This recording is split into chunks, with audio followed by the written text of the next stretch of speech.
Assalamualaikum warahmatullahi wabarakatuh. Perkenalkan, nama saya Nana Nur Safitri, NIM 19111100002454, kelas MA. Video ini dibuat guna memenuhi tugas ujian tengah semester manajemen risiko yang diampu oleh Bapak Purwa Adi Wibowo, SE MSc. Soal pertama, berikan contoh risiko berdasarkan tingkat ketidakpastian. Tingkat ketidakpastian yang pertama, tidak ada atau pasti dengan karakteristik hasil bisa diprediksi dengan pasti. Contohnya dalil fisika, kematian, ilmu pasti. Kedua, ketidakpastian objektif, karakteristik hasil bisa diidentifikasi dan probabilitas diketahui. Contohnya permainan lotre dan judi online. Yang ketiga, ketidakpastian subjektif, karakteristik hasil bisa diidentifikasi dan probabilitas tidak diketahui. Contoh, jual beli saham dan kecelakaan kerja. Dan yang terakhir, sangat tidak pasti, karakteristik hasil tidak bisa diidentifikasi dan probabilitas tidak diketahui. Contoh, bencana alam, eksplorasi bawah laut. Soal kedua, klarifikasikan risiko berdasarkan kemungkinan terjadinya kerugian dan derajat atau kadar risiko. Risiko kemungkinan terjadinya kerugian didefinisikan sebagai chance of loss. Konsep ini baru mempunyai makna penting jika diaplikasikan pada kemungkinan terjadinya dalam kejadian-kejadian yang jumlah besar atau frekuensi kejadian sangat sering. Jadi, chance of loss dinyatakan dalam jumlah risiko atau perbandingan jumlah kerugian yang terjadi dibandingkan dengan jumlah kerugian yang mungkin dalam jumlah yang lebih besar dalam satu kelompok.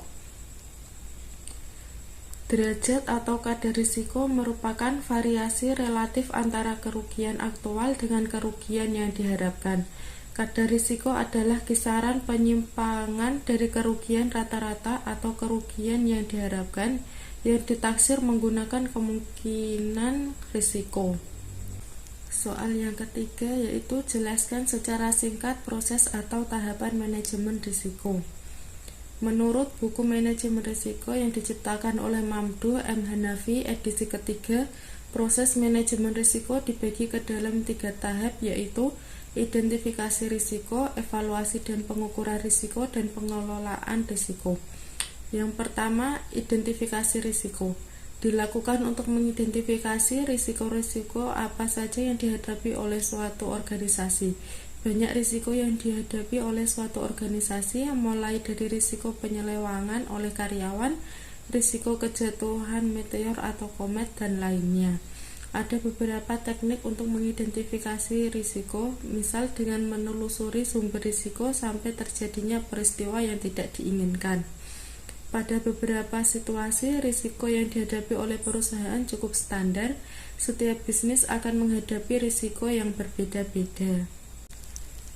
Yang kedua, evaluasi dan pengukuran risiko.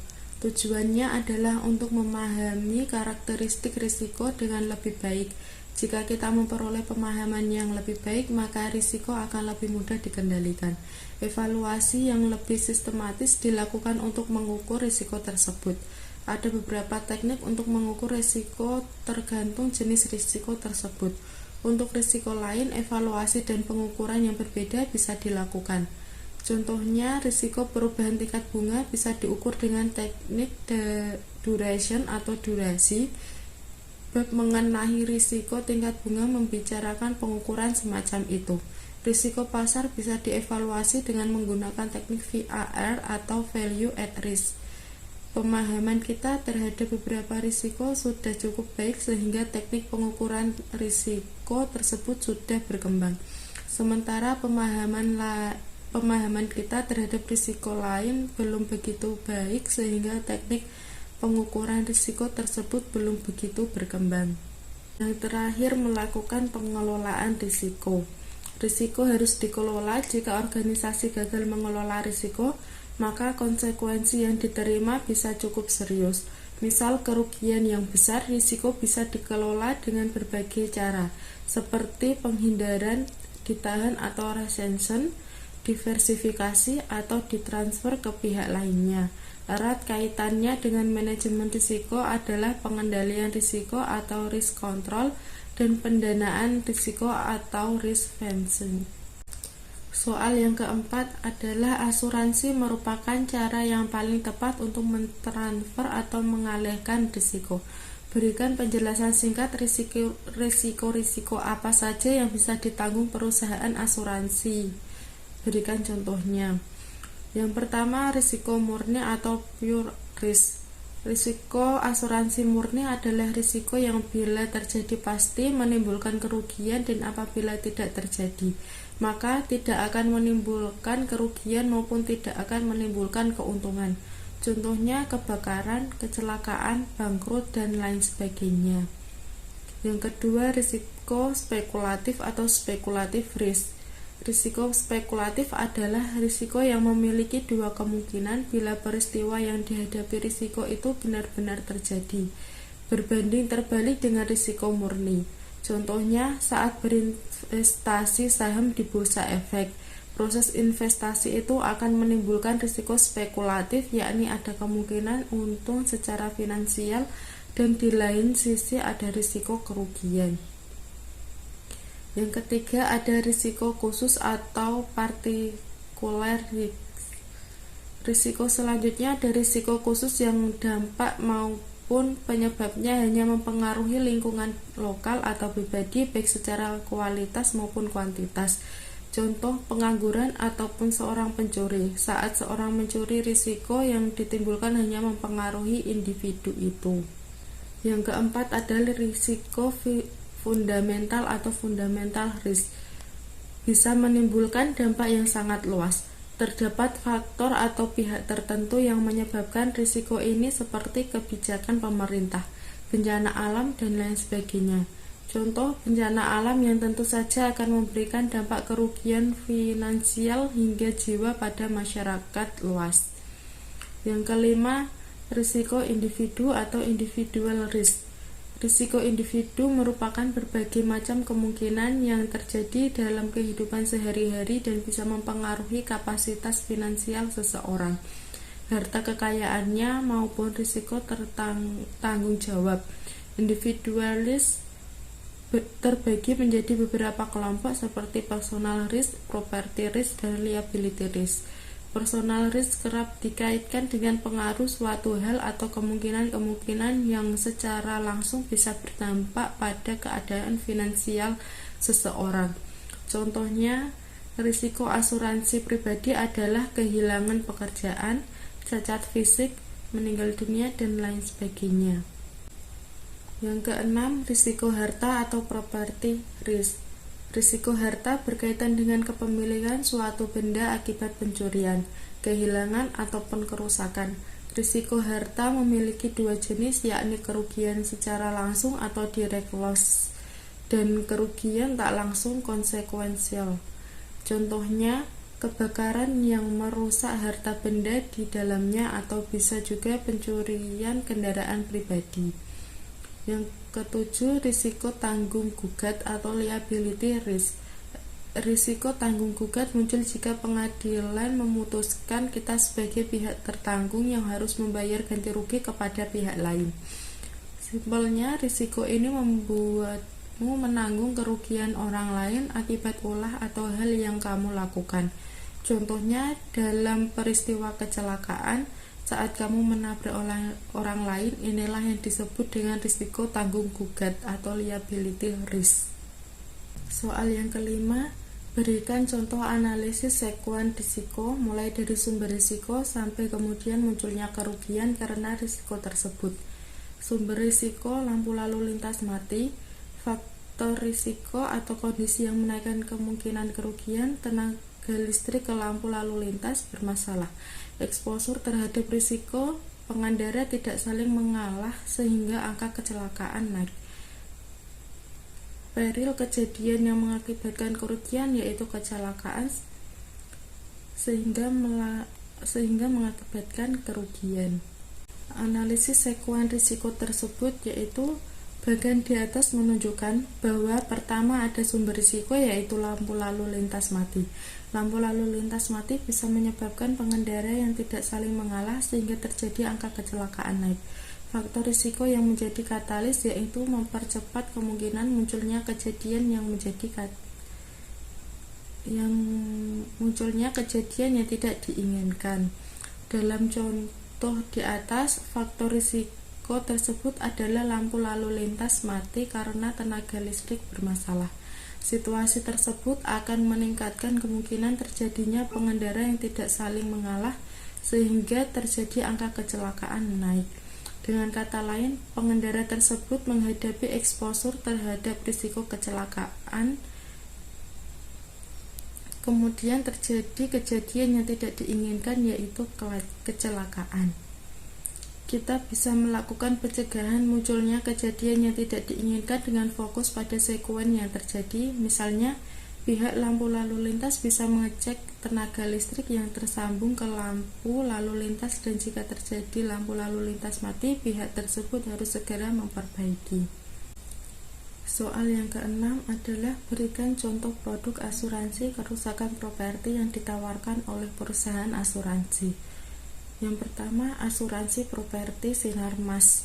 Kategori asuransi properti di Sinarmas diantaranya adalah Fire and Elite Perils. Pada produk ini, Sinarmas menyediakan 7 polis asuransi terkait properti, yaitu Home Owners, Simas Rumah, Hemat Plus, Simas Ruko, Property All Risk, Industrial All Risk, Business Interruption, Growing Trust Insurance, asuransi kerusuhan dan huru-hara, serta asuransi teroris dan sabotase. Selanjutnya ada asuransi properti AIG. AIG Indonesia telah mengembangkan bisnisnya serta menyediakan beragam produk asuransi, layanan dan inovasi solusi manajemen risiko. AIG Indonesia menyediakan polis untuk perlindungan properti, marine dan komersial atau financial liability untuk para nasabahnya. Selanjutnya ada asuransi Property Alliance. Salah satu contohnya adalah produk polis bernama Rumahku Plus, di mana Anda dapat memperoleh polis tersebut langsung di kantor pusat atau cabang melalui agen atau broker. Selanjutnya ada asuransi Property Avris. Rekomendasi asuransi properti terbaik selanjutnya adalah dari Avris melalui polis Property All Risk. Polis Avris Property All Risk memiliki keunggulan yaitu menanggung segala jenis properti, mulai dari rumah, kantor, pabrik, hingga tempat usaha. Selanjutnya ada Jasindo Asuransi Properti. PT Asuransi Jasa Indonesia atau Asuransi Jasindo merupakan salah satu perusahaan badan usaha milik negara atau BUMN yang bergerak di bidang asuransi.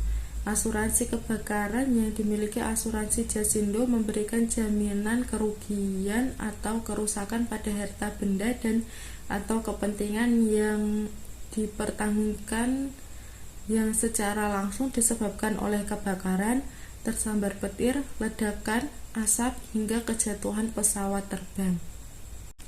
Soal yang ketujuh, jelaskan contoh produk asuransi kematian yang ditawarkan oleh perusahaan asuransi sesuai dengan perusahaan yang dipilih. Asuransi Jiwa Sentral Asia Raya atau asuransi JAR. Produk unggulan yang dimiliki dari perusahaan adalah asuransi jiwa dengan santunan meninggal dunia 200 juta rupiah dan manfaat beasiswa anak hingga 570% dari utang pertanggungan. Selanjutnya ada contoh produk asuransi CAR. Produk Sentral Asia Perlindungan Jiwa, manfaatnya santunan meninggal hingga 500 juta rupiah plus pengambilan premi 50% ketika tertanggung masih hidup sampai akhir polis. Selanjutnya ada Whole Life. Manfaat santunan meninggal hingga 100 miliar rupiah plus uang pertanggungan kembali 100% jika di akhir polis tertanggung masih hidup. Selanjutnya adalah Protecta Raya. manfaat, santunan, ganti rugi, dan pengobatan akibat kecelakaan. CAR Legasi. Manfaatnya santunan hingga 150% jika tertanggung meninggal sebelum usia 54 tahun plus bebas pembayaran premi apabila tertanggung mengalami cacat. Selanjutnya ada Whole Life Eksekutif. Santunan meninggal hingga 100 miliar rupiah plus masa pertanggung hingga usia 80 tahun. Selanjutnya adalah dana kariti 20. Manfaat santunan meninggal dan pembebasan premi jika tertanggung meninggal. Ada unit link, manfaatnya uang pertanggungan hingga 150% dari premi. Dan yang terakhir eksekutif rupiah, manfaatnya santunan meninggal hingga 2 kali premi plus bunga hingga 511% di akhir tahun ke-6. Soal nomor 8, carilah berita tentang kecelakaan kerja, kemudian lakukan analisis berikut ini. Judul berita yang saya ambil, kecelakaan kerja, warga Nganjuk tewas di pabrik plastik. 1. Lakukan identifikasi kejadian. Lokasi kejadian ada di tempat kerja atau pabrik plastik di Nganjuk, Jawa Timur. Mesin yang digunakan mesin PET. Person, korban Moh Zaina, age of person, berumur 34 tahun. Time of day pada pagi hari. Day of week Rabu pada tanggal 18 Mei 2022. Part of body hidung, kedua tangan dan kaki kiri serta tulang kedua tangan dan kaki serta tulang dada. Severity of injury, keluar darah dari hidung yang cukup banyak, tangan kanan kiri, paha kanan kiri termasuk kaki semuanya dalam keadaan patah, termasuk juga dada tengah patah, sehingga ini yang menyebabkan meninggal. Occupation, karyawan. Yang kedua, analisis singkat kondisi penyebab bahaya. Kecelakaan tersebut terjadi pada hari Rabu pagi hari. Saat itu Moh Zainal bersama rekan kerjanya Moh Syamsul Mahfud membersihkan mesin PET dari sampah-sampah yang menyangkut di bagian atas mesin produksi. Moh Zainal terjatuh dari mesin PET yang termasuk dalam ketinggian yang cukup tinggi. Korban meninggal dunia di tempat. Yang ketiga, asesmen risiko. Moh Zainal dengan luka-luka serius mengalami keluar darah dari hidung, tangan kanan kiri, paha kanan kiri, kaki semuanya dalam keadaan patah, termasuk dada tengah patah, sehingga menyebabkan meninggal. Kejadian ini lantas dilaporkan ke pihak polisi. Yang keempat, analisis akibat kejadian kecelakaan tersebut. Akibat kecelakaan kerja tersebut, Moh Zainal meninggal dunia karena jatuh dari ketinggian yang cukup tinggi saat membersihkan sampah-sampah di atas mesin PET. Yang terakhir, pengendalian risiko yang mungkin dijalankan. Seharusnya pekerja harus memperhatikan keadaan tempat kerja seperti memperhatikan kelicinan dan ketinggian mesin dan memakai perlengkapan keamanan. Sekian jawaban dari saya. Bila ada salah kata atau salah menjawab, mohon maaf. Wassalamualaikum warahmatullahi wabarakatuh.